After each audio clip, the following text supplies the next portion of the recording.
Good afternoon, and thank you very much for joining us. My name is Jamie Brubaker, and I'm part of the Client Services team here at Toron AMI. With me today is James Porter, Partner and Managing Director, as well as Arthur Heima, CEO and Managing Partner. I'd now like to pass the call over to James, who will start us off. James? Thanks very much, Jamie. A warm welcome to our clients and friends joining us for this discussion.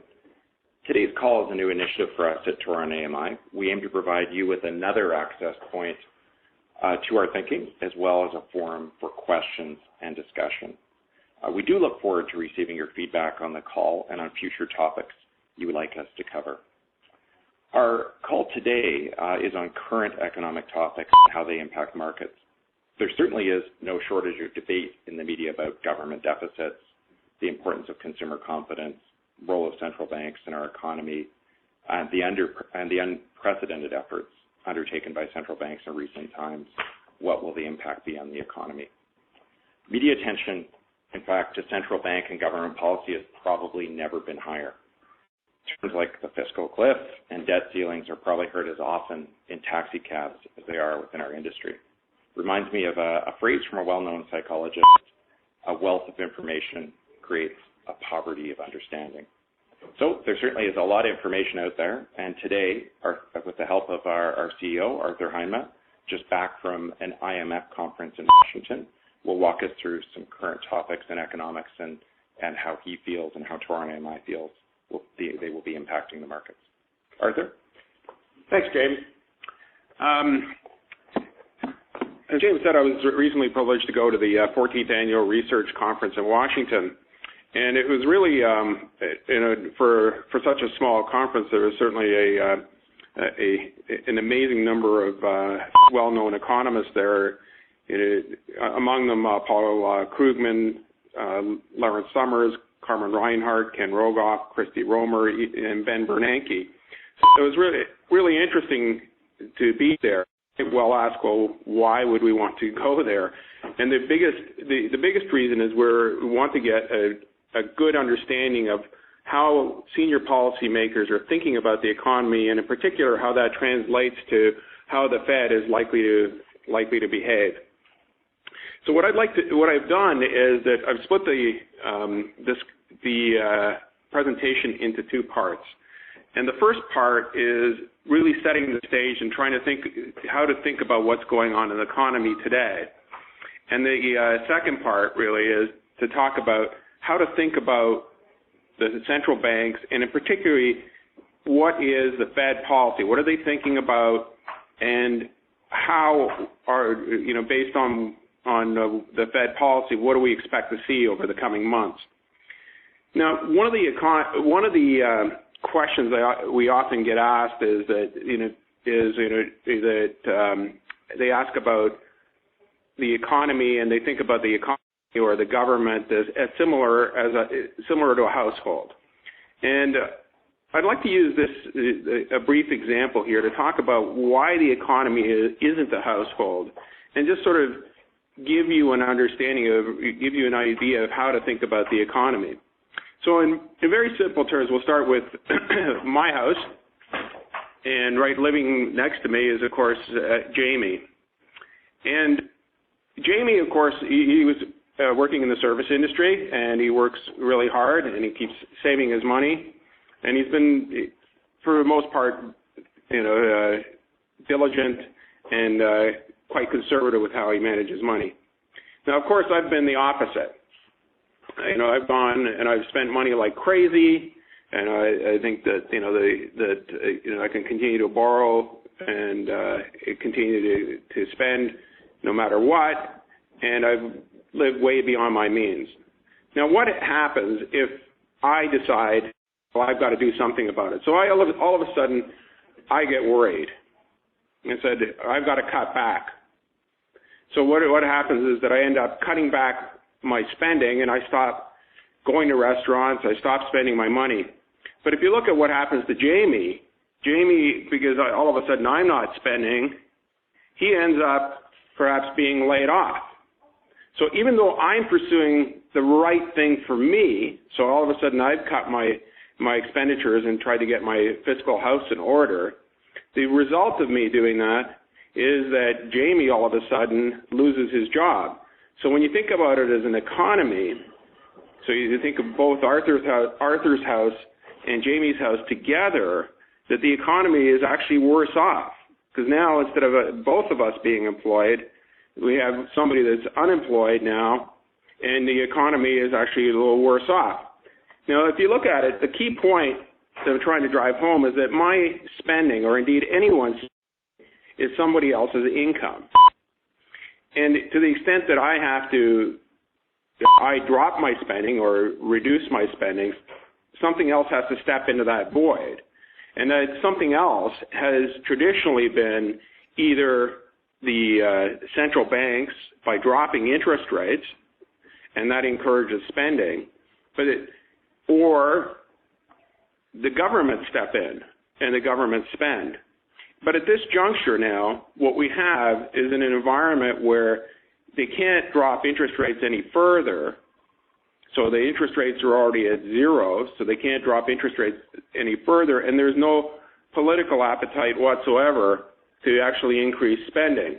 So you're left with the central banks trying to use unconventional policy in order to keep the economy moving forward. And we'll be touching on that a little bit later, but the point of those slides is to encourage you to think of all the different feedback loops that exist within an economy. Because often people say, well, you've got to think about the economy as a business. But no business sells 90% of its output to its own employees. But yet that's exactly what happens in an economy. 90% of an economic output is consumed within domestic borders. So one of the things that you've seen over the last few years is that inflation rates keep dropping. So you've seen European interest rates now going below 1%. In Canada, in the U.S., we're tracking at 1.5%, well below what the Fed and central banks have been targeting, and dangerously low from a number of standpoints. And the most important one in terms of when inflation rates are low is that there actually is no cushion whatsoever in terms of the system. So if there is another financial problem, there's nothing that there's limited options for the central banks. And to understand why the absence of inflation is bad, let's consider what would happen if inflation actually started going below zero and we experienced deflation. So what happens in a deflationary environment? Well, lower prices, you get lower prices for goods. So you end up spending less on bread, you spend less on any of the things you buy in a grocery store or in a department store. So what does that lead to? It leads to reduced cash flow and profits for corporations. So they, in turn, in order to try to shore up their financial position, start with production cuts. They produce less, they lay off people, and they don't hire any new people. So that leads to an increase in unemployment, which leads to less spending because people have less money in their pockets, and all of a sudden you end up with an oversupply of goods, and it starts the cycle. So you can see that the worst thing for an economy is that you end up with persistent price declines. And that is certainly the worry for all central bankers, is that they can't let an economy slip into an environment where you have persistent price declines, because the result of that is that instead of spending money today, everybody hoards money, doesn't spend it, and the economy gets progressively weaker and asset prices keep going down. So this chart now is the single most important chart in terms of how to think about central bank policy. The blue line represents the potential GDP. So in terms of, and this is in dollars in the U.S., and if the economy continued to grow as it should have, that would be the potential output for the U.S. economy. The red line is the current GDP of the United States, and the gap is the gap between potential and actual GDP. So when economists are the central bank is talking about the weak performance of the economy. It's the fact that the economy is still operating nowhere near potential, and that potential gap is significant. It's in the order of $1.1 trillion. So when you think about the taxes that that's spent, and moreover, think about the employment that would encourage. Because one of the significant problems, and it was repeated and discussed in Washington, was the significant human toll that's taken place with the weak economy. You've had a continuing drop in the participation rate. You've had no increase in the participation rate despite 5 years of recovery. You've had the number of people that have been more than 52 weeks it continues to be at very, very high levels.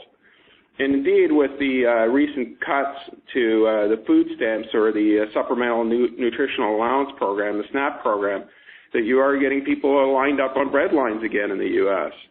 So that the human cost is front and center. So given that there is that gap, and that you can't lower interest rates any further, so what tools do central banks have? And the big one that they're employing, and you've seen a shift over the last few years, is that they're trying to shape long-term expectations. So they're setting specific targets, time targets. So they'll keep rates low for a certain period of time, or indeed in the U.S., they're having threshold targets where they will not move interest rates up unless unemployment is below 7% and the inflation rate is above 2%. All of which is to telegraph to not only the market but each individual consumer that that inflation is going to keep coming. So that to the extent that they can move inflation rates up, you can all of a sudden increase the economic activity and decrease unemployment. Now, the issue is that was discussed, and there was an awful lot of discussion about it again, was that when they target inflation rates, for most people, they don't understand what that means when they target an inflation rate. So there was a discussion about targeting nominal GDP versus targeting inflation. When they target nominal GDP, it means that they will say that the economy will be at $14 trillion of production by 2018, and we will do whatever it takes to get to that $14 trillion. The feeling is that number would be far more relatable to individuals than an inflation target. Certainly most individuals don't understand even why there's an inflation target, but they can understand why you would want to target a certain growth rate and a certain target in the size of the economy. Indeed, Christy Romer at the conference likened the potential to move to targeting nominal GDP to the similar outcome as Roosevelt going off the gold standard in the 1930s. In the early 1930s, the deflationary expectations were well entrenched, and that simple move all of a sudden shifted expectations to higher prices and inflation in the future. So the thinking is that that may actually benefit the economy. Certainly, that's not what the Fed is talking about today, but certainly with the new Fed chairman coming in the new year, and if the economy fails to recover, I wouldn't be surprised to have a nominal GDP target. But the last bullet point is on credibility. So if you look at either time targets, thresholds, targeting nominal GDP, all of it rests on credibility. So as one of my partners said, credibility means that if you tell your kid that that you're going to discipline them, you don't deviate from the discipline. If they're going to be in their room for 4 hours, they have to stay for 4 hours. Otherwise, you lose your credibility. Same thing with the central banks. That for these these policy options to work in the economy, they have to be credible. That means that even if the economy starts to grow a little bit faster, inflation takes off better, that if they set those targets, whether they be threshold or time targets, they will stick to them and will not move, even if the economy starts to grow. And it's the credibility is central to how to think about financial markets going forward. So our view in terms of what does this all mean is that the central banks are likely to be much more accommodative for a longer period than expected. The reason being is that they have to establish the credibility, and they're looking at closing that gap between potential GDP and actual GDP. So they really want to move that along. And the second thing is there's genuine concern about the dropping inflation rates. Because the moment that people's expectations start to shift to a deflationary environment, you can get an incredibly weak economy. So you have to have continued expectations of higher inflation rates and prevent the deflationary cycle from taking hold. Indeed, that's exactly what happened in Japan. And the growth in Japan from 1990 to 2013, the GDP in Japan right now is only 50% of what it was expected to be in 1990 because of the persistent deflationary environment. So that sort of wraps it up. So the key takeaway is that we'd expect the inflation rates to remain much lower than expected for a longer period of time. Thanks, Arthur. So what we've done is we've posted on the slides ways for you to ask questions if there are any questions out there. To ask a question, you can press *2 on your phone. What this will do is it'll raise your hand, and I'll go through and call out anybody who has their hand raised. As well, you can also send us a question through the chat on the right-hand side of the screen. Or if you'd like to do it through social media, you can send us a tweet at Toron_AMI or hashtag Toron AMI.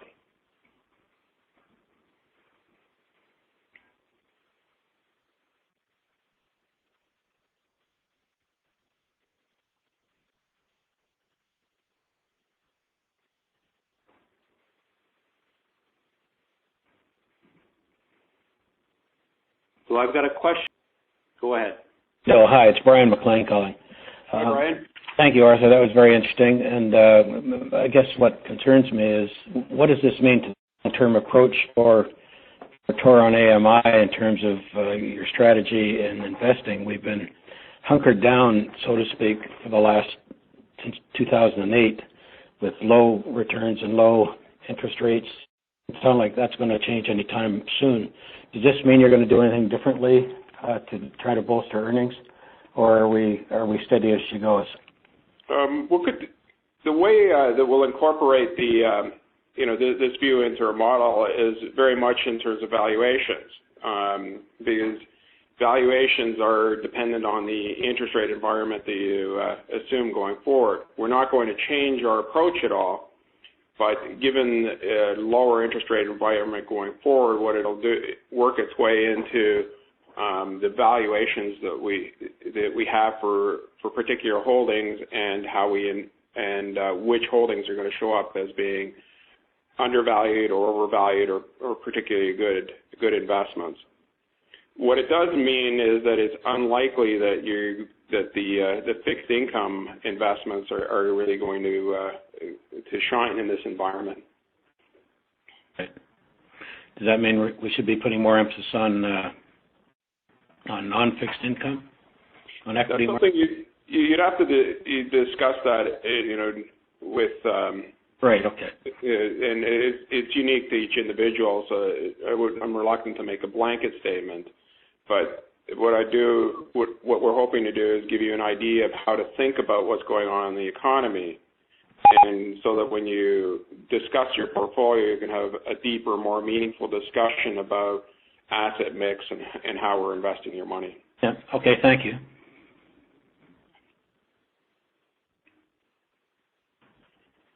Yeah, Arthur, it's Carl Berger here. I just had a question with regard to the notion that's so prevalent in the media with regards to tapering and what the Fed may or may not do in that regard come the new year or even into the end of this year. Did you come away from the conference with any sort of specific ideas or thoughts about what this means for the concept of continued asset purchases? I mean, obviously you're talking about lower rates for longer, but does that mean you don't see tapering as early maybe? I think we will see tapering, and the reason is that the asset purchases really have not generated enough of an economic recovery. You've really been pushing money into the system, but it's gaining no traction. So what they're going to try to do is continue to influence individual and corporate behaviors by focusing very much on long-term targets rather than through explicit monetary action. So I think that the taper will take place, but it will be very gentle. So it won't go from 85 to 0, but they'll start easing it back just because that as you do more of it, you're not getting the traction that you would have expected. So easing it back in response to it not working is a little different in my mind than easing it back in response to improving economic conditions. Yeah. Does that create a risk in equity markets or in emerging markets or in the treasury market? Does it create a risk, or is it benign given their overall approach? I think overall it's benign just because the deficit in the U.S. has fallen so dramatically that it's not as big an impact on the market. And when you're talking about a marginal taper, you're not talking about a dramatic shift. So you're making a gentle move from a period of quantitative easing to virtually neutral, and a bigger focus on shaping long-term expectations in the economy. So it doesn't look like we have any more questions. I'm just going to pass it over to James Porter, who will just add some closing remarks. James? Well, on behalf of all of us at Toron AMI, thanks very much for joining us for the call today. Please let us know if you have suggestions for future topics. And lastly, but very importantly, our best to you for the holiday season. Happy Hanukkah starting this evening, and Merry Christmas. Thank you.